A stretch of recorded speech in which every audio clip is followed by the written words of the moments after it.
Olá, sejam muito bem-vindos e bem-vindas a mais uma aula do projeto Democracia Jovem. Iniciaremos hoje o segundo módulo.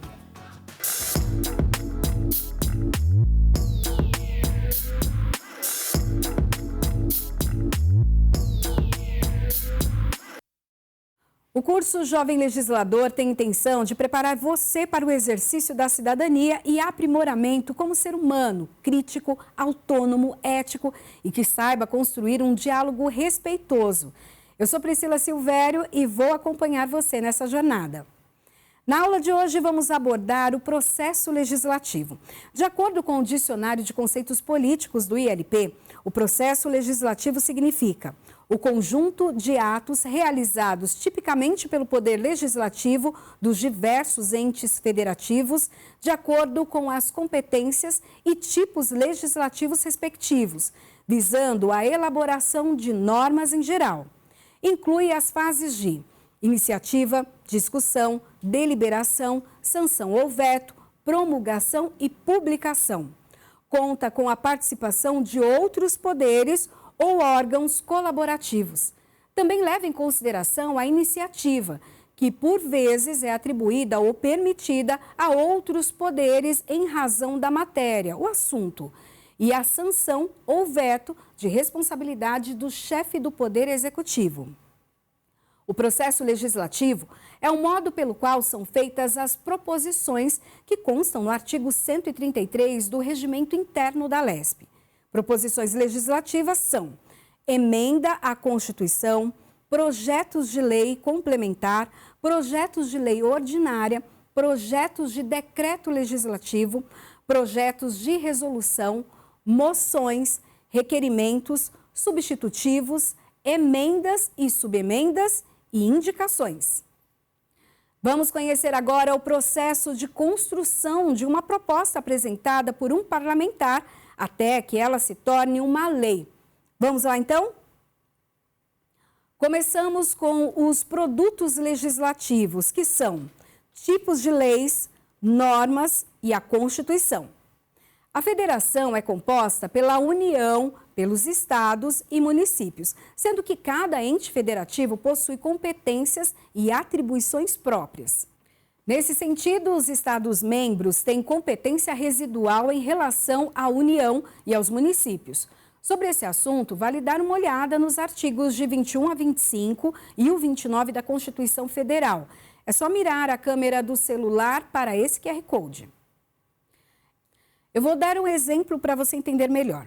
É tarefa dos estados instituir regiões metropolitanas, aglomerações urbanas e microrregiões constituídas por agrupamentos de municípios limítrofes que fazem fronteira um com o outro. O objetivo é integrar a organização, planejamento e a execução de funções públicas de interesse comum da região. Além disso, é do âmbito estatal propor normas que suplementem a legislação da União. Por exemplo, uma lei federal é aprovada, mas cabe aos estados regulamentá-la e aplicá-la, conforme características próprias da região. Em relação às atribuições legislativas dos estados, cabe aos deputados estaduais criarem as proposições normativas. O que é isso? São as propostas de emenda à Constituição, projetos de lei complementar, projetos de lei ordinária, projetos de decreto legislativo, projetos de resolução, moções e indicações. Tudo isso acontece por meio de uma elaboração de projetos de lei, de decreto legislativo ou de resolução. Nossa especialista de hoje é a Letícia Maria de Maia Rezende. Ela é técnica legislativa da Secretaria-Geral Parlamentar aqui da Lespe. Ela explica um pouco mais sobre as competências dos entes federativos. Pois é, em relação a esses produtos legislativos, é importante a gente se atentar ao ente federativo. A federação é composta pela União, pelos estados, pelos municípios. Então, cada ente tem a sua competência, que é ali o seu conjunto de atribuições. Não quer dizer que um é mais importante que o outro ou menos importante. Ele simplesmente tem uma divisão ali de tarefas. Cada um vai executar a sua tarefinha ali dentro do seu quadradinho de competências. Por exemplo, a gente tem artigos da Constituição da República que falam sobre isso. Lá no artigo 21 e no 22, a gente tem o que é atribuição, o que é competência da União. Ela vai legislar, por exemplo, sobre o direito civil, direito penal, direito processual civil, direito processual penal, porque alguma coisa que é crime aqui em São Paulo também vai ser considerada crime em Minas Gerais ou no Ceará, no Rio Grande do Norte, porque esse direito é unificado. E isso é de competência da União. Diferente, por exemplo, daquilo que vem estabelecido no artigo 29 e no artigo 30 da Constituição, que fala da competência do município.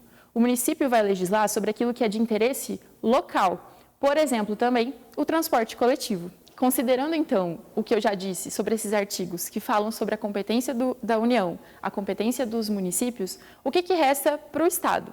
O Estado justamente vai ter uma competência residual.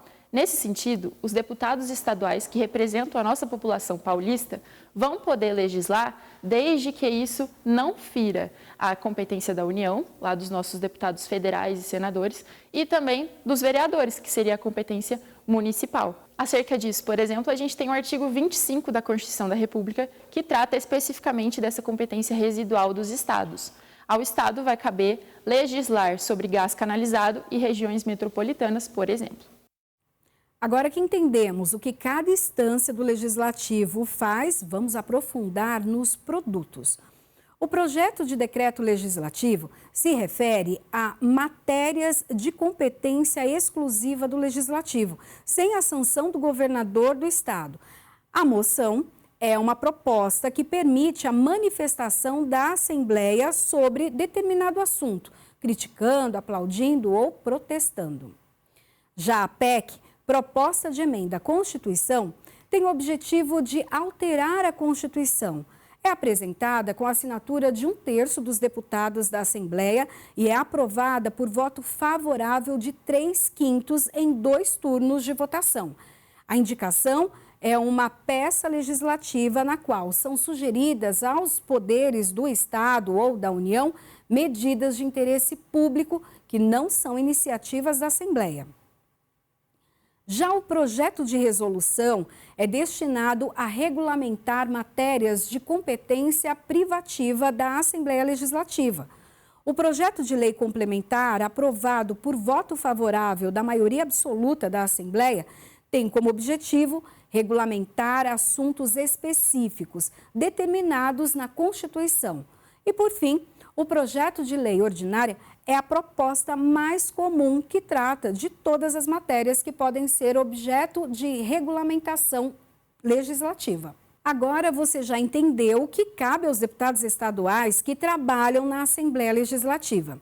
Eles apresentam projetos que, se aprovados, vão se tornar lei no Estado. A lei é uma regra que é formalizada através de um processo democrático que acontece na Casa Legislativa e se torna uma obrigação para todo cidadão. Ela regulamenta o comportamento da sociedade em benefício do interesse público e o bem comum, uma vez que a legitimação de uma democracia pelo discurso está vinculada ao seu emprego no próprio procedimento. Mas de onde vem a inspiração para a apresentação dos projetos? Na democracia. O governo é do povo e os deputados eleitos representam o seu eleitorado e, de alguma forma, prestam contas à população de suas decisões. A Assembleia é chamada de a Casa do Povo, porque as pessoas têm acesso às dependências, podem acompanhar os trabalhos legislativos e ainda visitar os gabinetes dos deputados, que estão sempre abertos para ouvir as demandas da população. As organizações, entidades, grupos e representantes das cidades e das regiões também são sempre bem-vindos. É importante dizer que nem sempre todos os problemas apresentados podem ser resolvidos pelos deputados estaduais. Eles são responsáveis por criar leis, cobrar e fiscalizar o Poder Executivo quanto ao cumprimento dessas leis, da qualidade do serviço prestado pelo governo ao cidadão e aprovar o orçamento do Estado, o que pode ou não ser gasto e de onde o dinheiro vai ser aplicado. Por exemplo, os deputados estaduais não podem legislar sobre direito trabalhista, direito civil e direito penal, pois isso é uma competência exclusiva da União por meio do Congresso Nacional. Além disso, não podem construir pontes ou estradas, criar creches e hospitais, fazer lombadas nas ruas, pois não tem gerenciamento dos recursos. Isso cabe ao governo estadual. A Letícia vai contar para a gente mais sobre isso. E de onde vem a inspiração para as proposituras que serão apresentadas por esses deputados? Vem de insatisfações populares. A inspiração dos projetos e das proposituras que serão apresentadas pelos deputados estaduais vem de insatisfações. Isso quer dizer que os deputados são procurados pela população constantemente acerca de projetos, acerca de problemas que estão acontecendo na sociedade. Mas não vai caber a um deputado estadual arrumar o buraco da rua, asfaltar a estrada tal. Isso não é competência dele. Ele vai legislar em relação à saúde, educação, para suplementar aquela legislação que já existe. Dar denominação, por exemplo, a alguma rodovia, alguma ponte, alguma escola, algum hospital, alguma delegacia de polícia. A relação do deputado com o seu eleitorado é mantida, por exemplo, através das redes sociais. Hoje em dia, praticamente tudo é postado no Instagram, no Facebook e quase que em tempo real, você aí de casa também acompanha o andamento das proposituras aqui na casa. Por exemplo, em relação ao trabalho que o deputado executa aqui na Alesp. Se ele tem uma reunião de comissão, ele vai transmitir essa reunião de comissão, ou ele vai falar que o projeto tal, aliás, foi debatido, foi votado no plenário, ou que foi alvo ali do colégio de líderes. Tudo isso é meio que divulgado realmente para você acompanhar. E além disso, além dessas redes sociais, os deputados também mantêm um forte contato com seus gabinetes estendidos, que é ali o seu gabinete no interior, na cidade em que ele tem mais votos ou na região em que ele tem um eleitorado forte. E ele vai mantendo um pessoal ali trabalhando nesse gabinete e captando as demandas da população. Você se lembra de quando falamos da tripartição dos poderes de Montesquieu, em que o Estado é formado pelos poderes legislativo, executivo e judiciário?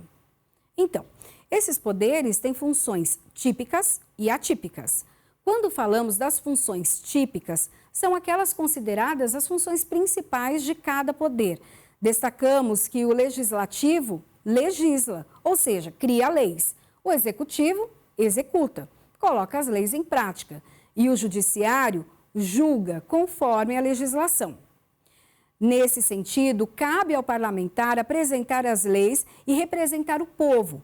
Ele foi eleito para isso, sejam os vereadores, os deputados ou os senadores. São propostas de interesse da população. Mas a Constituição Estadual prevê também a possibilidade da elaboração de projetos pelo Executivo e ainda a iniciativa popular para elaborar propostas de emenda à Constituição, as quais devem ser assinadas por, no mínimo, 1% dos eleitores do Estado. Acerca da técnica legislativa, atenção ao artigo 135 do Regimento Interno, que elenca as proposições que não serão aceitas, as que ferem a Constituição, as que estão fora do regimento e as que tenham algum erro de conteúdo ou gramatical. Vamos analisar agora o passo a passo do processo que um projeto precisa passar na Assembleia Legislativa para que se transforme em uma lei. Inicialmente, o texto legal escrito do projeto é protocolado. O projeto segue para publicação e entra em fase de pauta. Tem o prazo de 5 sessões ordinárias para que os parlamentares possam apresentar emendas ou substitutivos para alterar o texto, tirar ou acrescentar alguma informação. Depois disso, o projeto é distribuído para as comissões. Essa é a fase de instrução, uma vez que o projeto será analisado e votado em cada comissão que elabora um parecer sobre ele. Em regra, o projeto passa por 3 comissões. A CCJR, Comissão de Constituição, Justiça e Redação, que analisa a constitucionalidade e legalidade do projeto. A Comissão de Mérito, que trata do tema do projeto, como, por exemplo, a Comissão de Saúde. A CFOP, Comissão de Finanças, Orçamento e Planejamento, que aborda o aspecto financeiro orçamentário do projeto. Vale lembrar que a Alesp possui 21 comissões permanentes. A seguir, O projeto vai para o Colégio de Líderes. Com isso, o projeto está pronto para a ordem do dia, o que indica que pode ser discutido e votado em plenário a qualquer momento. Para acontecer uma votação em plenário, é preciso alcançar o quórum exigido regimentalmente, que é o número de deputados necessários em sessão plenária para ocorrer uma votação. Com o projeto aprovado pela maioria, ele é enviado para o autógrafo do governador. Isso significa que ele pode sancionar ou não o projeto. O executivo tem até 15 dias úteis para essa análise. Sancionado o projeto, é então publicado e, a partir de então, se torna uma lei. Mais informações sobre esse assunto você encontra no regimento interno da Lesp. É só acessar o QR Code. Agora vamos para mais uma explicação da nossa especialista. E como é que uma propositura de fato vira lei e passa a ter vigência aqui no nosso estado? Depende de seguir todas as fases ali do processo legislativo. Então, por exemplo, o deputado percebeu uma demanda da população e fez um projeto, uma propositura. Ele apresenta esse projeto no nosso sistema, protocolizando, portanto, a propositura, e aí a gente recebe e manda publicar, envia para o pessoal da publicação e isso sai no nosso diário oficial aqui da Assembleia.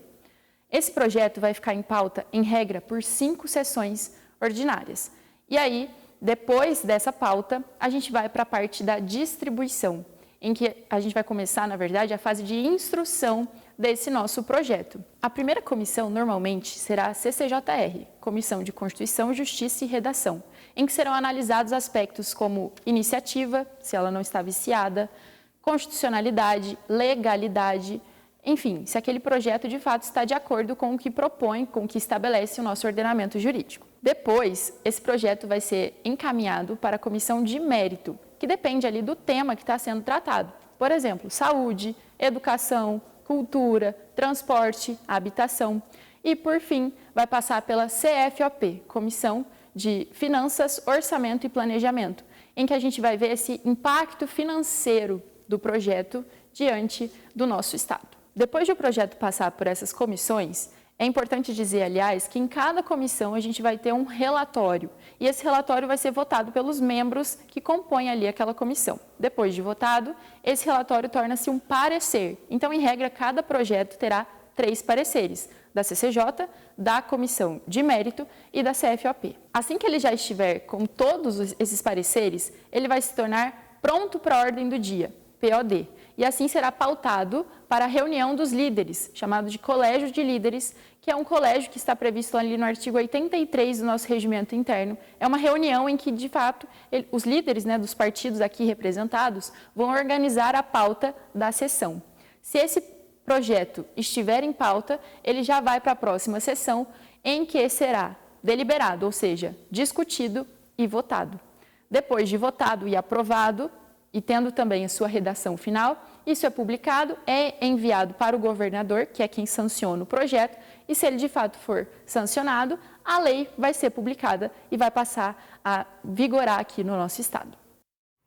Como já foi afirmado, os entes que compõem a federação possuem atribuições diferenciadas. Consequentemente, o processo legislativo varia nos diferentes parlamentos. Os estados membros têm a competência legislativa concentrada nas assembleias legislativas. Sendo assim, trata-se de um processo unicameral, diferente da União, que tem processo bicameral, concentrado no Congresso Nacional, formado por Câmara dos Deputados e Senado Federal. No processo bicameral, uma casa é a iniciadora, enquanto a outra é a revisora. Em regra, a Câmara dos Deputados é a casa iniciadora, ao passo que cabe ao Senado Federal revisar as proposições. Caso os projetos sejam apresentados pelos senadores, sendo o Senado a casa iniciadora, será atribuição dos deputados federais revisar a proposição. É fundamental registrarmos a importância do regimento interno legislativo, o qual tem a intenção de regulamentar o funcionamento da Assembleia, dispondo acerca da sede e órgãos do Parlamento Paulista, as atribuições do presidente da Assembleia e dos demais deputados, as proposições e o devido processo legislativo, dentre outros assuntos pertinentes ao Legislativo Estadual. Além disso, dispõe sobre o Código de Ética e Decoro Parlamentar. Vamos entender melhor os processos. E qual a diferença de um processo unicameral e bicameral? Para isso, a gente tem que lembrar do nosso Congresso Nacional, lá em Brasília, que é composto pela Câmara dos Deputados e pelo Senado Federal. Então, o Congresso Nacional ele é formado pelos deputados federais e pelos senadores da República. E lá, então, a gente tem duas casas responsáveis pela ordenação ali do nosso processo legislativo. Se o projeto for apresentado por um deputado federal, quer dizer que a Câmara dos Deputados é a nossa casa iniciadora. E, dessa maneira, o Senado Federal vai ser a nossa casa revisora. No mesmo sentido, se um projeto for apresentado por um senador, quer dizer que o Senado Federal está sendo ali a casa cuja iniciativa está sendo exercida. Assim, a Câmara dos Deputados é que vai ser a nossa casa revisora. Esse processo acontece apenas em nível federal, quando a gente estiver falando de direito unificado, por exemplo, sobre direito civil, direito penal, direito processual civil, processual penal, direito tributário, administrativo, enfim. Aquilo que é lei aqui é lei no Brasil todo. Isso é diferente do que acontece nos estados. Aqui no estado de São Paulo, por exemplo, a gente está falando da ALESP, Assembleia Legislativa do Estado. Cada estado vai ter a sua casa legislativa, a sua casa cuja intenção, cuja função é produzir leis. A ALESP, portanto, vai produzir leis em relação ao nosso estado de São Paulo. Minas vai ter a Assembleia de Minas. Tocantins vai ter a Assembleia de Tocantins. Mas é uma casa só que gerencia todo esse processo legislativo. Portanto, aqui a gente tem o processo unicameral. Assim como acontece nos nossos municípios. O município de São Paulo tem uma Câmara dos Vereadores, assim como o município de Bauru ou o município de São Carlos, enfim. E essas casas são organizadas internamente. Aqui na ALESP, por exemplo, a gente tem o regimento interno da Assembleia, que é o que organiza todos os trabalhos da casa. Vai falar sobre comissão, qual a competência de cada comissão, como as sessões são organizadas, as partes das sessões, por exemplo, ordem do dia, pequeno expediente, grande expediente, como é que flui o processo legislativo, depois de passar dessa comissão, vai para onde, né? Então, a gente tem que seguir essas regrinhas que estão dispostas no nosso regimento interno, que organiza todo o nosso funcionamento aqui do processo legislativo. Um ponto importante a se tratar nessa aula é a avaliação de impacto legislativo, que veicula a ideia geral de que as proposições normativas discutidas e eventualmente aprovadas pelo Legislativo devem ser justificadas e avaliados os impactos que se imagina que essa medida terá sobre diferentes aspectos considerados relevantes. Entende-se que essa avaliação corresponde a um direito fundamental, tratando-se da necessidade do Estado apresentar justificativas, o que pode ser relacionado aos princípios da transparência e publicidade. Quando não existe uma justificativa que prove o impacto social ou financeiro de uma proposta e a sua viabilidade, o projeto perde a finalidade e é arquivado. Vamos entender melhor sobre a avaliação de impacto legislativo com a Letícia.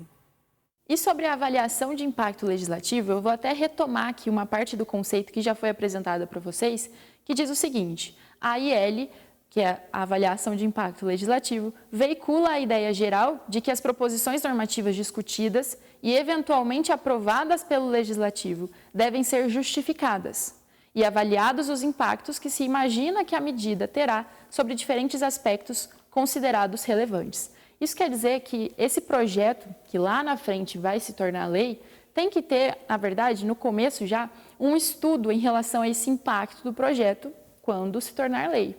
Isso é de interesse público? Realmente é relevante para a sociedade? E, além disso, qual é o impacto financeiro desse projeto? Quanto é que ele vai custar para os cofres públicos? Isso tem total ligação com os princípios de transparência e publicidade, que estão previstos, inclusive, no artigo 37 da nossa Constituição Federal, onde a gente tem ali o LIMP, né? A administração pública tem que agir de acordo com os princípios da legalidade, impessoalidade, moralidade, publicidade e eficiência.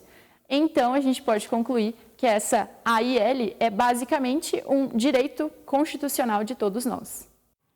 Após passarmos por várias etapas e conceitos importantes do processo legislativo, chegamos ao final dessa aula.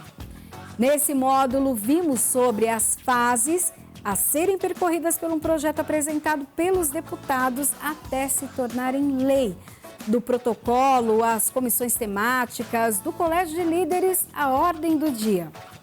Estudamos ainda as funções típicas e atípicas dos 3 poderes que compõem o Estado. Para continuar aprendendo conosco, fique ligado nas próximas aulas e até mais. Tchau, tchau.